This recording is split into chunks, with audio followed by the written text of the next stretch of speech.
Bapak-bapak dan saudara-saudara, pada malam hari ini kita melanjutkan, insya Allah nanti salah satu yang dibahas di dalamnya adalah keyakinan para pencari Tuhan atau para orang-orang yang takarrub ilallah atau murid, tapi pada awal permulaan tentang masalah rezekinya.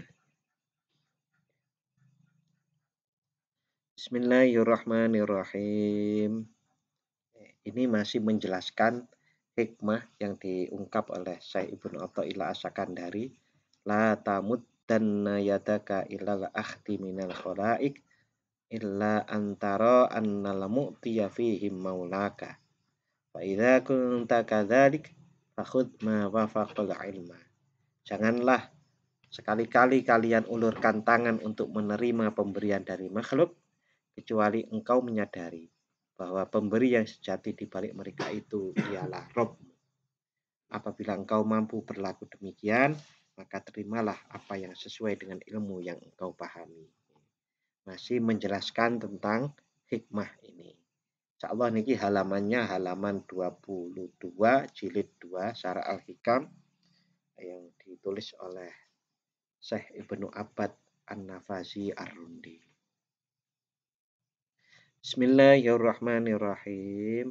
Wa ammal istisyrafu, adapun mencari kemuliaan, ilar rizki, kepada rizki, ma'aqad nadharihi anil khalqi, beserta terputusnya pandangan abad atau orang yang murid anil khalqi dari makhluk. Fala yadurru, maka hal tersebut tidak membahayakan hu kepada abad atau murid dalika untuk mencari kemuliaan dalam rezekinya.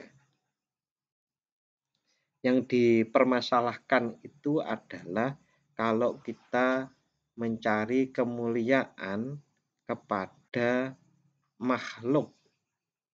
makhluknya ya, atau pemberi makhluk itu atau perantara rezeki sampai pada kita itu.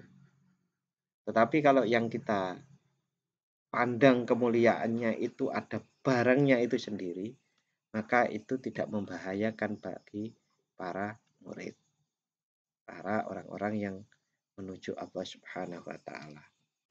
Contoh, kalau kita dapat anugerah yang namanya nasi, maka kita memuliakan nasi itu sebagai rezeki Allah, itu tidak bermasalah. Yang bermasalah adalah saat sampainya nasi itu kepada kita, lalu kita menganggap diri kita lebih mulia daripada orang yang memberi nasi, maka itu masalah. Itu kan yang kemarin begitu. Tetapi kalau kita menganggap ini rezeki Allah,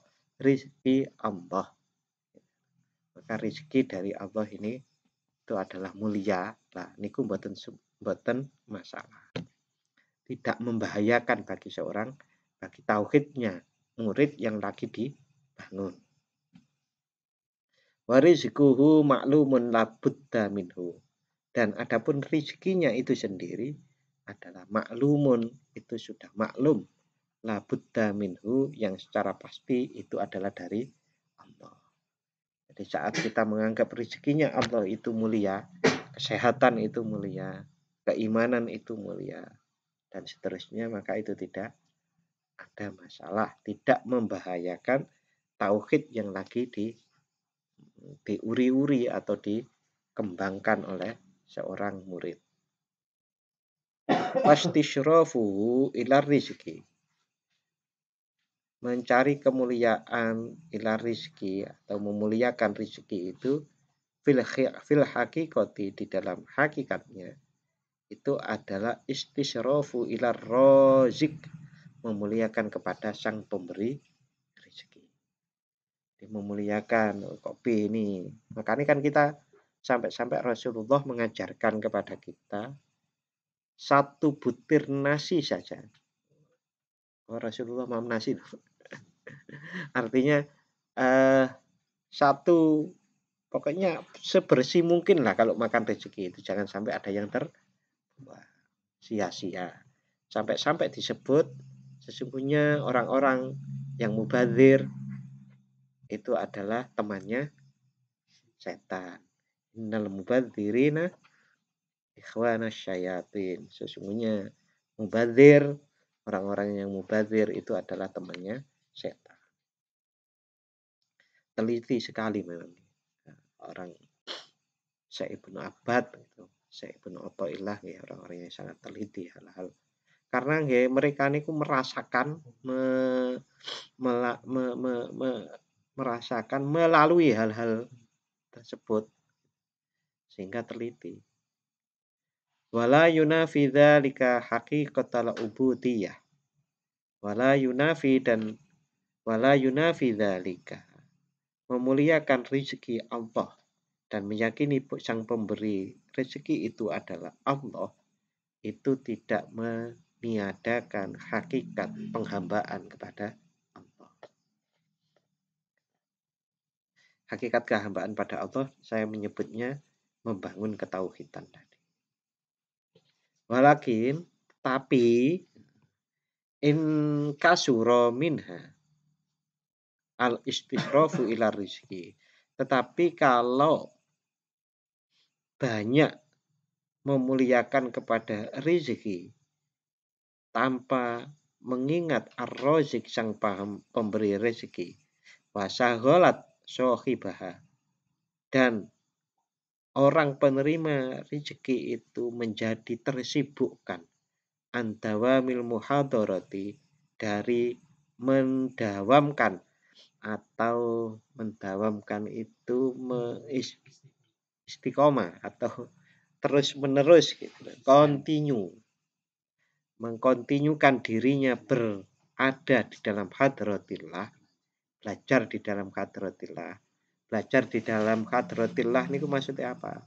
Jadi antaranya kita merasa muraqabah, dipirsani oleh Allah terus, dekat dengan Allah terus. Nah, ini orang-orang para pelaku, para pencari Tuhan atau orang-orang yang mendekatkan diri pada Tuhan yang disebut sebagai murid atau salik, itu kan berusaha seperti itu setiap saat.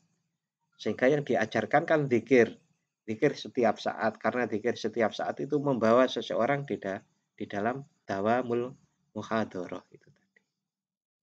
Nah, oleh karenanya kalau kemudian itu ditarik pada satu tujuan dari zikir itu sendiri, maka saat zikir belum mencapai dawamul muhadharah itu, maka itu zikirnya belum berkualitas. Masih perlu kualitas yang perlu belajar terus.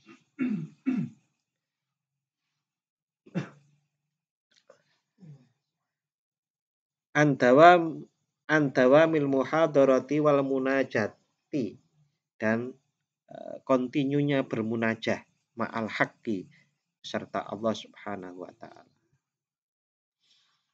Nah, yang dinamakan munajat kepada Allah niku di antaranya adalah ilustrasinya niku seperti HP jenengan mencari sinyal niku lho, Pak.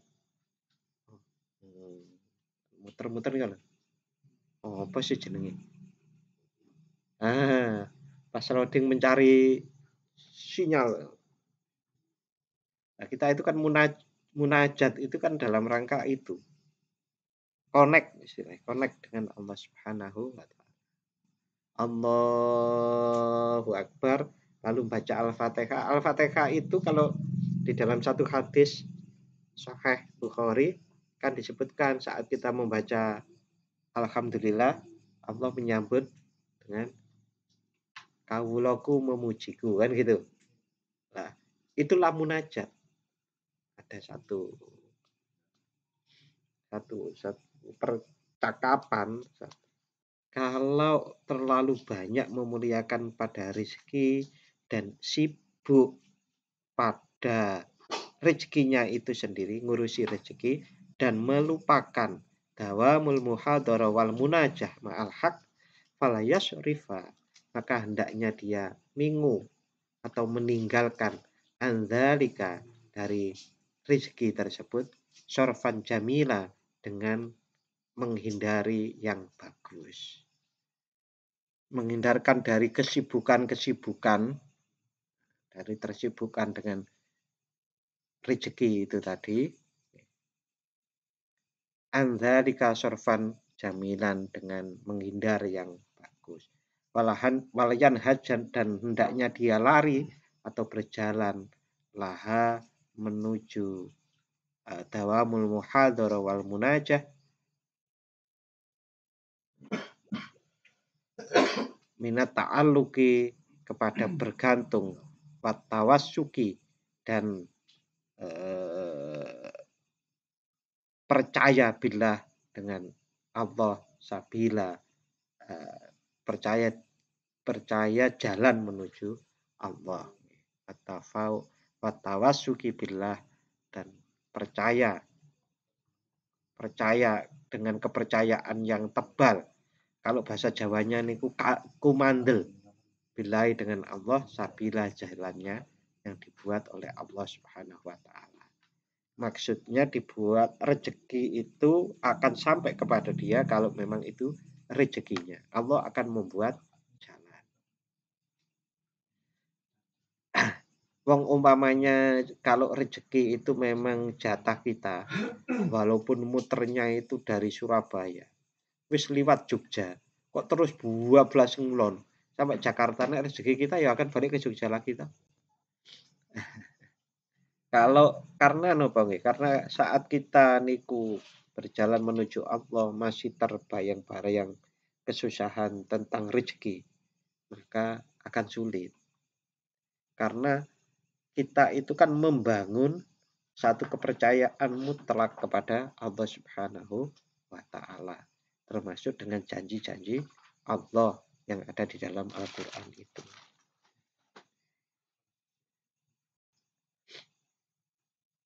Qala Asy Abu Abdul Aziz Al-Mahdawi namanya Syekh Abdul Aziz Al-Mahdawi radhiyallahu taala anhu. Kuntu fi bidayati, beliau menceritakan dirinya sendiri bahwasannya saya di dalam permulaan saya menempuh jalan menuju Allah, menjadi salik, menjadi murid, iku waqifan bainal isya'aini. Satu saat saya itu berdiri diam sholat di waktu di antara dua isya. Dua isya ini maksudnya maghrib sama isya. Usolli, saya bersolat. Kan ada orang-orang yang sholat antara maghrib sampai isya niku isine sholat paling enggak sampai 12 rakaat. Sholat awabin ya betul salah. Wa ana farigun bila sababin, dan pada waktu itu saya itu kosong tanpa sebab, nggak ada apa-apa sebetulnya. Hatta ja'atni an-nafsu, sampai ya wis sholat gitu, nggak ada masalah apa-apa. Nah, maka datanglah hatta ja'atni an-nafsu, maka datanglah kepadaku nafsuku sendiri. Faqalat li, maka nafsu itu kemudian berkata kepadaku. Berarti ini dialog di dalam dirinya sendiri. Yang satu ini adalah nafsu yang bilang, Assalamualaikum, nafsu salam kok. Bapak-bapak dan saudara-saudara rahimakumullah. Jadi nafsu itu mutmainnah, itu kan disebut juga nafsu toh. Nafsu itu belum tentu jelek. Nafsu menolong orang niku nggih nafsu. Tapi itu nafsu yang di dalam kategori mutmainnah. Ibadah ini ku nggih nafsu. Tapi itu nafsul mutmainnah. nafsu ini ngomong bilang kepada Syekh Abu Abdul Aziz ini. Assalamualaikum, waalaikumsalam. Qultu laha, saya menjawab kepada nafsu itu wa alaikassalam. Qalat al-asya'a, al-asa. Qalat nafsu itu bilang al-asa, wayai madang bengi, al-asa niku itu. Waktunya makan malam, padahal pas sholat gitu. Fa'at hadni lalu itu membuat bingungku. Perkataan nafsu kepada diriku sendiri itu membuatku bingung. Bada hiatan dengan tiba-tiba. Fatawaqaftu, maka saya berhenti sholat. Summa alhamani Allah.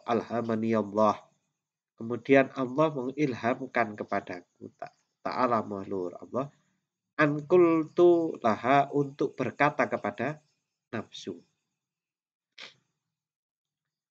Nah, ini saya diberi ilham oleh Allah untuk menjawab nafsu itu. Atadrina lahu maudhi'a. Adakah engkau mengerti wahai nafsu? Di manakah rezeki itu bertempat? Kowe kok ngajak-ngajak makan malam, ngerti apa nggone mangan malam? Gampangane ngoten. Nang ndi nggone? Qolat, maka berkatalah nafsu, lah, aku nggak ngerti. Qultu, maka saya berkata kepada nafsu tersebut. Atadri ayu syai'in huwa. Adakah engkau mengerti wahai nafsu, manakah sesuatu yang dinamakan rezeki itu? Apa maksudnya rezeki itu? Makan malam itu maksudnya apa? Ditakoni kata niku. Wa mata huwa, dan kapan dia akan tiba? Qolat, maka menjawab nafsu. La, gimana ngerti? Kan ada tuh orang pingin madang, tapi madang opo? Kapan waktu nih? Yo arep tapi kapan gitu. Nah, niku ben bingung sebetulnya, nafsunya nanti bingung karena jawabnya la terus nih. Mboten ngerti. Qultulaha. Terus tanya lagi. Saya ini Robun atau Abdun. Aku ini pangeran apa kawula? Tanyakan kepada nafsu. Qolat, menjawablah nafsu. Abdun, ya kawula. Qultulaha, maka kemudian saya mengatakan kepadanya. Wal abdu yuqaddiru ala syai'. Apakah hamba itu mampu kepada sesuatu? Apakah kawula itu mampu kepada sesuatu? Ya, jawabannya nggih mboten toh. Yang berkuasa itu adalah Allah. Apakah hamba itu berkuasa terhadap sesuatu? Yang pas kalau diterjemahkan sebagai kuasa. Apakah hamba itu menguasai sesuatu? Tidak. Bapak-bapak dan saudara-saudara rahimakumullah. Hamba niku hamba. Budak niku bekerja apapun itu menjadi milik dan atas nama Tuhannya. Makanya dia tidak memiliki sesuatu. Mahadal kufru wasyirku. Wahai nafsu, engkau ngerti apa itu kufur dan syirik? Alladhani ataitani, yang kedua-duanya itu mendatangiku bihima dengan kufur dan syirik. Robi.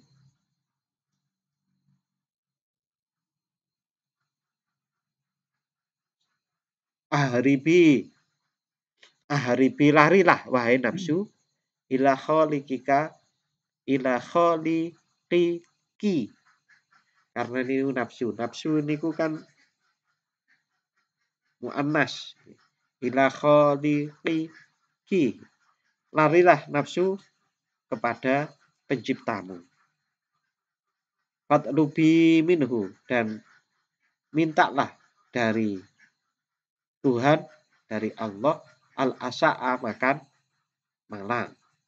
Ya kalau gitu kamu nggak berkuasa apa-apa, apa yang rezeki itu bentuknya apa, waktunya kapan, tadi itu yang di depan pertanyaan-pertanyaan itu. Udah lebih baik kamu lari saja kepada Tuhan, kepada Allah.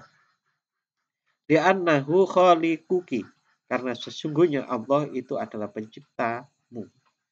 Wal qadiru, dan yang maha kuasa ala kulli syai'in, terhadap segala sesuatu, itu adalah Allah. Fayu'tiki, maka engkau akan dianugerahi, diberi oleh Allah. Wa yujibu laka ma talabti, dan Allah akan mengabulkan untukmu apa yang kau minta. Fatud'imuni, fatud'imu, fatud fatud'imi, fatud'imi, dan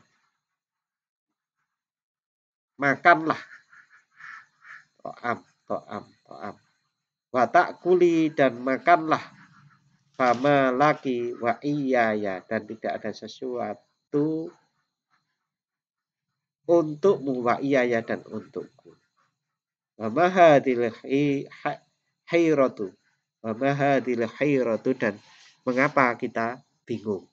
Bingung-bingung. Wong yang ngasih rezeki juga Allah, yang tahu Allah, yang maha kuasa atas segala sesuatu Allah. Kok bingung-bingung masalah rezeki? Wis sekarang itu kita lebih baik menjalankan perintah Allah, yaitu beribadah sebaik-baiknya. Bapak, niki ampun salah persepsi nih.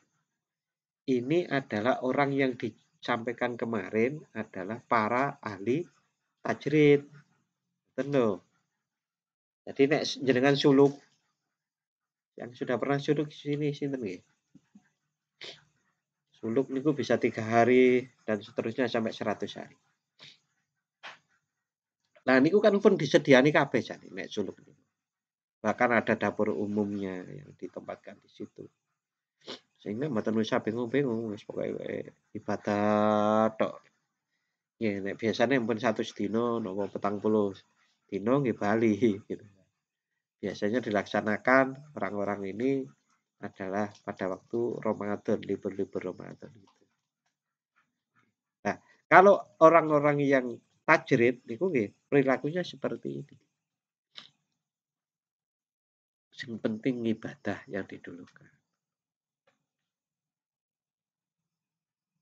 Qala, kemudian Syekh Abu siapa tadi? Abu Abdul Aziz tadi kemudian berkata, fadhahabat ila khaliqiha. Kemudian pergilah nafsu itu kepada penciptanya. Maksudnya dia menyerah setelah dibuat diskusi seperti itu, maka dia menyerah. Bapak dan saudara-saudara, sebetulnya kalau kita itu ingin mengendalikan nafsu, salah satu caranya diajak dialog. Dan itu banyak sekali dicontohkan oleh Imam Ghazali di dalam Ihya. Dialog kayak gitu. Manusia itu kalau mau menuruti nafsu diantaranya nih, tapi ini buatan bahasa pas yang ada di Ihya. Manusia itu kalau mau menuruti nafsunya, ya sekarang mamanya makan. Sak pol-pole makan itu, sak enak-enaknya makan itu akhirnya nanti. Wah tadi gue Imam Ghazali. Ya, akhirnya ya menang buri toh. Gitu. Ngapain harus diperjuangkan banget-banget? Rerungon, mendengarkan lagu. Wah, lagunya asik banget. Itu ujungnya apa? Adakah manfaatnya itu buat dirimu? Wah, nggak tahu nih. Imam Ghazali ini dialog terus. Sama. Kalau kita mau marah, buat apa marah? Bermarah ya gak ada untungnya. Sing iya malah terluka semuanya, buat apa? Yang penting gak marah, kita menahan diri, kita dialog dengan baik. Masuk gelut nang tamsis. Sampai ya banyak yang rubuh toh ya katanya ya, banyak yang rusak. Itu pelampiasan nafsu seperti itu. Pokoke aku tak seneng-seneng. Ya apa seneng-senenge. Aku turu sedina. Untunge apa turu sedina? Nah, kayak gitu. Dengan cara dialog seperti tadi yang dicontohkan oleh Syekh Abu Abdil Aziz tadi. Nah, jangan mau mencoba mencari detailnya bagaimana dialog-dialog itu, ya di Ihya jilid 3 itu yang pernah saya baca. Mungkin juga di yang lain banyak, artinya di jilid yang lain banyak, cuma waktu itu saya baca yang jilid. Bapak-bapak dan saudara-saudara, bahkan Rasulullah Shallallahu Alaihi Wasallam memberikan tips kalau kita mau marah, waktu itu dalam keadaan berdiri, duduk. Kalau waktu mau marah, Anda dalam keadaan duduk, berdiri. Itu kan sebetulnya agar ada jeda waktu agar kita itu mikir. Kata Cak Lontong. Mikir. Mikir ya itu tadi untung ruginya. Nah, nafsu itu bisa dikendalikan dengan cara seperti itu. Nah, ini perlu dilatih. Dan latihan sering, ya nanti kita akan cepat gitu loh. Saat mengatakan mau marah mau ya orang nasi deh.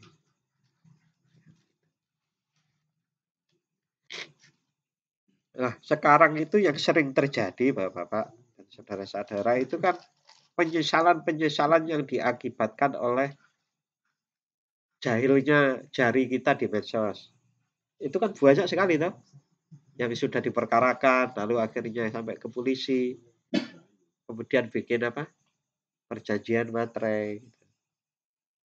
Nah, ini yang terakhir itu kan yang saya dengar itu di Jambi itu ada orang menuduh orang lain seakan-akan di orang lain itu pelacur padahal bocah SMP. Padahal itu jelas loh, barang siapa menuduh orang lain berzina itu kan laknat Allah.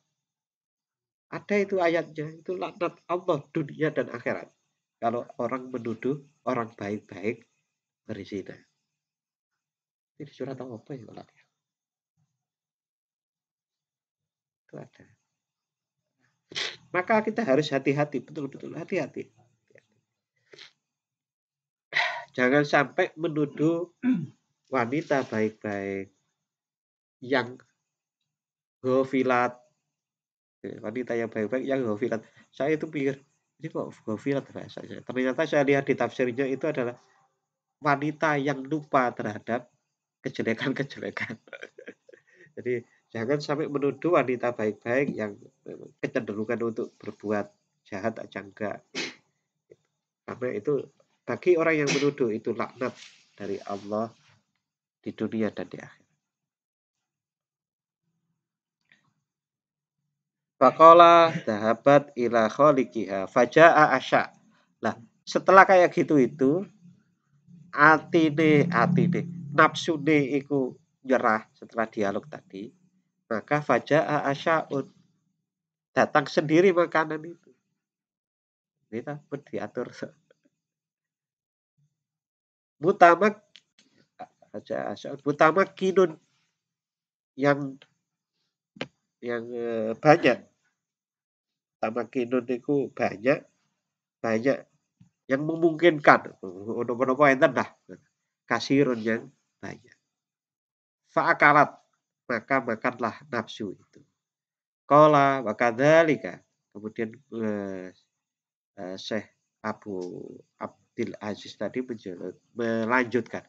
Wa kadzalika yahtaju 'alaiha.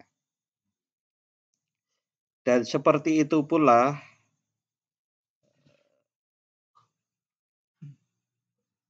seperti itu tadi proses dialog nafsu dengan Syekh tadi itu yahtaju 'alaiha dibantah kepada nafsu. Maksudnya gini mau yang saya sampaikan. Kalau ingin mengendalikan nafsu di antara caranya seperti itu.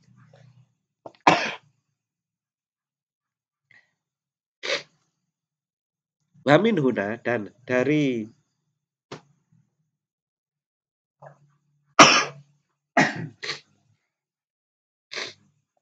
alhamdulillah. Wa min huna dan dari proses seperti itu tadi tasbutu al-aqdam, menjadi tetaplah al-aqdamu. Al-aqdam niku nggih maksudnya berdiri dengan kokoh.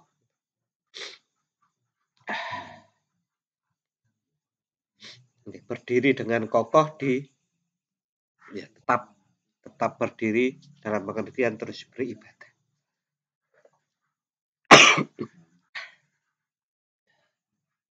Titik nggih. Wa dzakara aidan mas'alatan azimatan. Wa dzakara dan menuturkan Ibnu Athaillah As-Sakandari menuturkan aidan mas'alatan, sebuah masalah azimatan yang juga sangat agung, yang sangat besar, mufidatan, yang berfaedah, tatadzammanu, yang berisi kaifa yakunu halul fakir, bagaimana hal atau keadaan al-fakir. Keadaan al-fakir itu adalah maksudnya keadaan orang-orang yang berjalan menuju Allah, yang sufi ini. Zaman dhisik niki orang-orang yang sufi yang menuju kepada Allah ini sebutane al-fakir loh, Pak. Al-fakir itu bisa bermakna butuh pada Allah, tentu semua butuh pada Allah. Tapi al-fakir itu ya memang orang gatek masalah bodoh. Makanya seringkali orang-orang sufi Jawa dulu itu pakaiannya kan jelek katanya gitu. Pakai ya suf itu dari bulu domba, dan pada waktu itu ya termasuk pakaiannya jelek kalau dari bulu domba. Binisbati ila rezeki. Bagaimanakah keadaan orang yang menuju kepada Allah Subhanahu wa taala atau taqarrub kepada Allah? Bagaimana pembicaraan tentang rezeki, masalah rezeki. Nah, di sini dituturkan oleh Syekh Ibnu Abbad bahwa permasalahan antara orang yang menuju Allah dengan masalah rezeki itu adalah mas'alatan azimatan, masalah yang besar yang bermanfaat untuk dibahas. Wa ma tahtaju bin iku ba ya nopo baknun. Ya dulu nopo nun dulu. Setelah ba.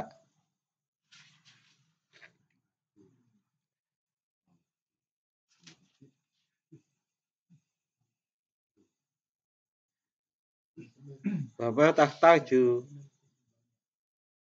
ba ya nun. Baknun ya nggih. Wa ma tahtaju bi ma tahtaju binaituhu. Oke, maknanya itu dan tidak butuh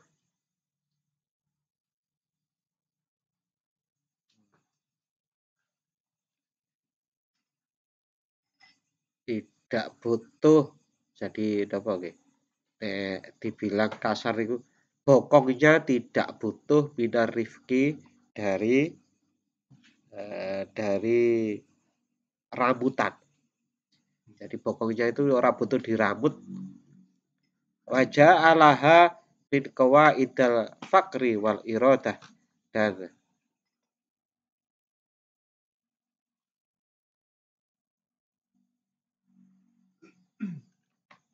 wajah alaha dan dijadikan min qawaidal fakri dari pokok-pokok kefikiran dan iradah.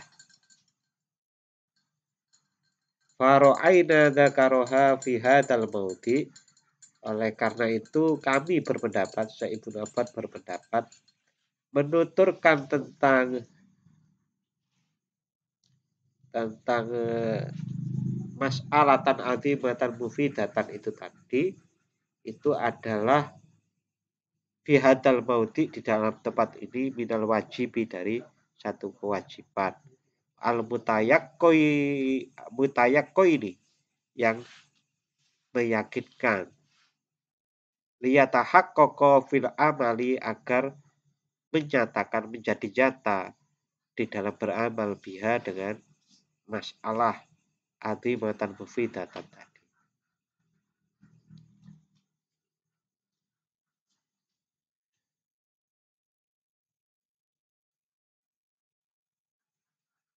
Jadi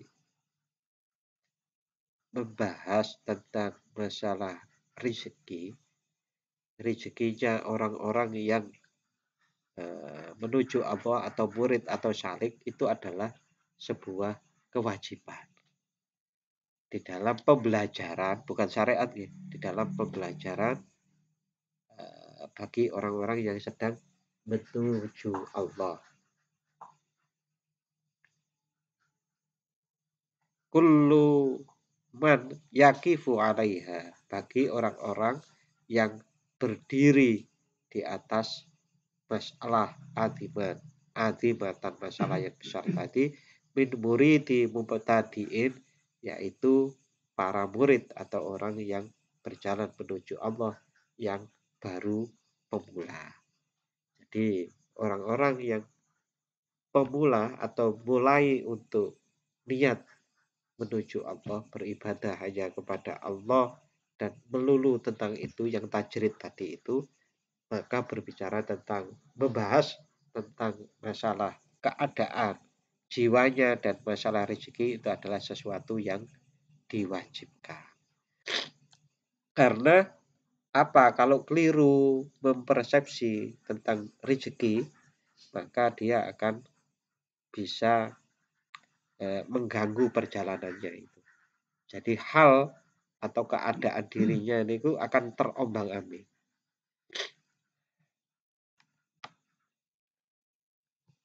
Qala radhiyallahu an, Ibnu Athaillah kemudian mengungkapkan berpendapat di dalam kitab yang lain yang dikutip oleh Ibnu Abbad di sini. Nah, ini panjang nih. Yang iklam ketahuilah annal fakira la yahnu. Sesungguhnya kefakiran itu layaknu tidak sepi. Tidak sepi imma ayakuna jalisan au masyan. Ada kalanya orang yang fakir itu adalah dalam keadaan duduk atau masyan dalam keadaan berjalan. Jadi orang yang menuju kepada Allah itu bentuknya ada dua.